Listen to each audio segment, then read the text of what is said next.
যথাযথ হচ্ছে কিনা এটা নিয়েও আমাদের একটু কিন্তু চিন্তা ভাবনা ছিল, চিন্তা ছিল যে এক ধরনের তো অ্যাক্সেস কন্ট্রোল তো যে কোনো সরকারি অফিসে থাকে, সেটা একেবারে ব্যাহত হয়ে যাবে কিনা। পরে তো একটা মোটাস বিমেন্টে বের করা হয়েছে যে এভাবে দুই পক্ষেরই স্বার্থ রক্ষিত হয়, কারণ না হলে বরং দেখা গেছে যে না হলে বরং সাংবাদিকরা যথাযথ ঘোরাঘুরি করতেছে অনেকে তাদের বরং এখন আমি মনে করি যে একটা আপনাদের বসার জায়গা হয়েছে, এটা বরং সুবিধা হয়েছে যে এক ধরনের একটা সিস্টেম দাঁড়িয়ে গেছে। এমনিতে তো আমাদের বাই অ্যান্ড লার্জ আমাদের যারাই এটার নেতৃত্বে ছিলেন এই অফিসে, তারা কখনোই কিন্তু সাংবাদিকদেরকে অ্যাভয়েড করার চেষ্টা করেন। এটা আপনারা নিশ্চয়ই এটা এই করবেন আমার এই বক্তব্য।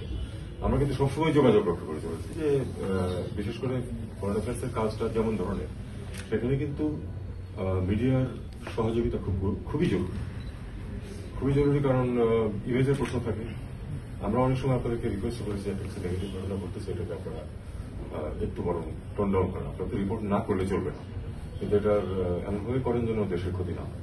সব কাজেই সবসময় ভালো হয় তা তো না, কিন্তু এটাকে এক ধরনের সহযোগিতার মাধ্যমে এমনভাবে উপস্থাপন করা যাতে জিনিসটা প্রকাশিত হলো, মানুষ জানতেও পারলো, কিন্তু খুব নেগেটিভ ইফেক্ট না হয়। তা আমি এতদিন পরে এটা আমি বলতে পারি যে আমরা বাই অ্যান্ড লার্জ কিন্তু আপনাদের সবসময় আপনাদের সহযোগিতা পেয়েছি, এবং পাশাপাশি ইনফরমেশন ডিসেমিনেশন যেটা খুব গুরুত্বপূর্ণ, সেটাও কিন্তু ঠিকঠাক মতোই হয়েছে।